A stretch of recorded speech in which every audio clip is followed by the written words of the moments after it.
안녕하세요. 금융 코디네이터 콕짐입니다. 이번 영상은 보험을 가입하기 전에 혹은 리모델링 하시기 전에 일반 시청자님들이 아셔야 될 사항 4가지에 대해서 말씀드리려고 합니다.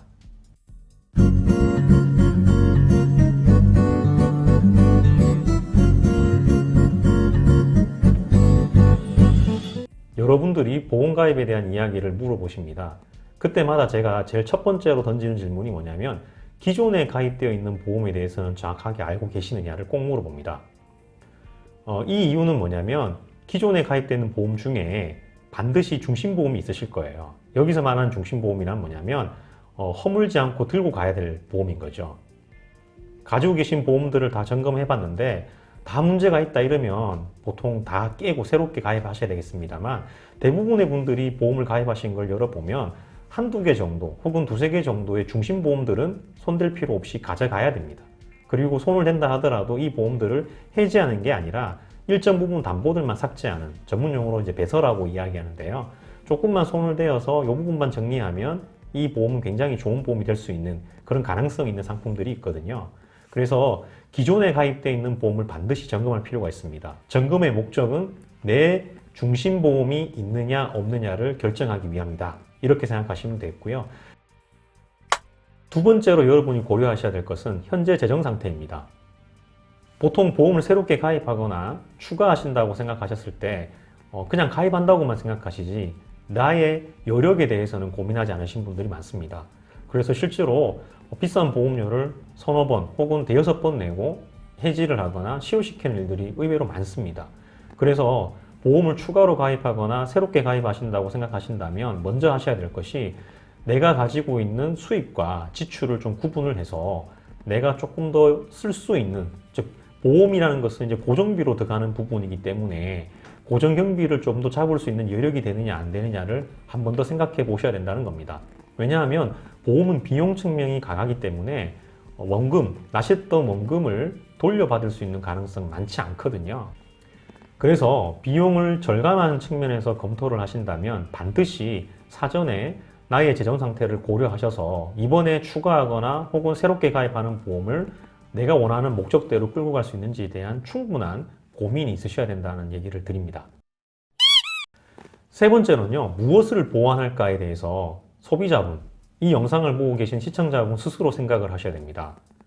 설계사의 이야기를 듣거나 전화가 걸려오는 상담사의 이야기만을 듣고 생각하시면 나의 중심이 흔들릴 수 있습니다. 그거보다 여러분께서 보험을 새로 가입하겠다고 생각하신 이유, 그리고 추가하겠다고 고민하신 이유, 혹은 리모델링 하겠다고 생각하신 이유가 반드시 있으실 건데요.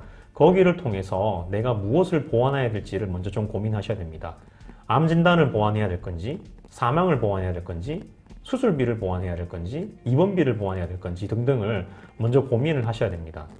그래야지만 내가 원하는 대로 이 보험도 지어질 수 있고 유지가 될 수 있다는 얘기를 드리는 겁니다.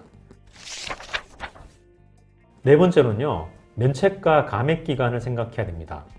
암 같은 경우에는 90일이라는 대기 기간이 있습니다. 그리고 어떤 보험들은 2년 동안은 가입 금액의 50%만 인정해주는 상품들도 있거든요.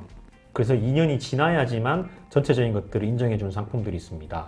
유병자 보험, 아프신 분들이 가입하시는 보험의 진단비가 대표적인 케이스고요. 그리고 많은 분들이 가입하고 계신 치아보험도 여기에 해당합니다. 가입 후 1년 이내 혹은 2년 이내에 보험사고가 발생하면 내가 5천만 원을 가입했다 하더라도 50%인 2,500만 원만 받는 그런 경우도 있기 때문에 충분히 가입 전에 고민을 하고 추가로 가입을 하거나 리모델링을 하셔야 된다는 얘기를 드립니다. 우리가 이사를 할 때 혹은 집에 리모델링을 할 때 가족들이 거할 곳을 생각을 하고 가시잖아요. 근데 그런 거 없이 가족이 살 거처나 이사할 곳을 정해놓지 않고 리모델링을 해버리면 가족들 어떻게 합니까? 이 엄동선안에 갈 데가 없어지는 문제가 발생하지 않습니까? 정리를 하자면 보험을 가입 전에 내가 기존에 가입했던 보험들을 반드시 점검을 하셔가지고요. 이 보험들 중에 유지를 해야 될 거와 줄여야 될 거 혹은 없애야 될 보험을 먼저 정리하시는 게 첫 번째이다 라는 말씀을 드리고요. 두 번째로 추가로 가입을 하셔야 된다면 나의 재정 상태를 고려를 해서 어느 정도의 보험료를 납입을 추가하셔야지만 이게 유지가 될지를 고민하셔야 된다. 왜냐하면 보험은 비용적인 성격이 강하기 때문이다 말씀드렸고요. 세 번째로 어떤 것을 보완할 것인지를 소비자분께서, 시청자분께서 스스로 결정하셔야 된다는 얘기를 꼭 드립니다. 왜냐? 보험료를 납입하는 주체와 보험을 유지하는 주체는 이 영상을 보신 시청자님이기 때문입니다. 그래서 본인이 생각하시기에 가장 중요하다고 생각하는 것들을 선정하지 않으시면 설계자의 의도대로 달아갈 수밖에 없다는 얘기를 드리는 겁니다. 건물을 지을 때 건축주가 어떻게 해달라고 이야기하시는 게 중요한 거죠. 의견이 없을 때는 전문가 이야기를 들을 필요가 있습니다만 의견이 있으시다면 그 의견을 적극적으로 개진하셔라 라는 얘기를 드립니다. 마지막 네 번째는 면책과 감액 기간을 중요시 하셔야 된다는 얘기입니다. 리모델링이나 새로운 보험을 가입하는 동안에 보장의 공백이 생길 수 있기 때문에 이 부분을 어떻게 해야 될지 충분히 고민하시고 전문가와 상의하시고 난 다음에 그 다음 절차를 진행하셔도 늦지 않다라는 얘기를 드립니다. 어떠세요? 도움이 좀 되셨어요? 도움이 되시고 내용이 좋으셨다면 구독과 좋아요, 알람 설정 많이 부탁드리겠습니다. 이상 당신의 금융 코디네이터 콕집이었습니다. 고맙습니다.